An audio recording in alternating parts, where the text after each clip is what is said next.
So here we go, the Big East Final tomorrow night at the XL Center. We're going to have the #1 Huskies against #2 Louisville. This is what everybody's been waiting for, and I think it's going to be a great game, what everybody's expecting it to be. It's going to be a rematch of a game played earlier this year. UConn obviously had the advantage in that game, kind of handled Louisville very easily, but there's no reason to believe that's going to be the way it goes again tomorrow night. UConn is coming off obviously two very easy wins against South Florida and then Villanova in the semifinals, whereas Louisville's had a really tough time, double overtime game against Rutgers, and then a real tough one tonight in the semifinals against Pittsburgh. But they've been waiting all year to have the opportunity to beat Connecticut in a game like this, after coming so close last year in the same building from beating UConn in the championship game. And you know that the fatigue is not going to be a factor. They're going to come out and play hard. Now, there's so many things about this game that are interesting.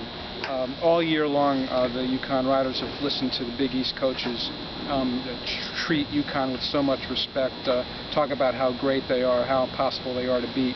We haven't heard that from Jeff Walz this year. He's been very respectful, but he has restrained himself from throwing all platitudes at Connecticut. You know, he wants to keep his team in the frame of mind where they can beat them if they have the chance. So he's been respectful, but he hasn't conceded anything. So we're going to see how that plays out tomorrow. This is Louisville's opportunity to perhaps win a #1 seed in the NCAA tournament.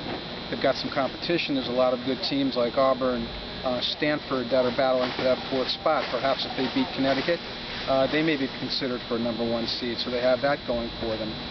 And of course, you know, this is going to be Angel McCoughtry's last opportunity to beat Connecticut. She's had a fabulous career. She's had a marvelous tournament. She's scored 66 points in 89 minutes in the last 2 games.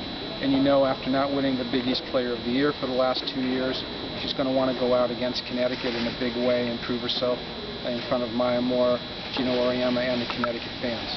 Who knows, maybe down the road, UConn and Louisville will play again somewhere in the NCAA tournament, but if not, it's been a great 3 years against McCoughtry, a great 2 years seeing her go up against Maya Moore, and tomorrow night should be nothing less than a pretty awesome game.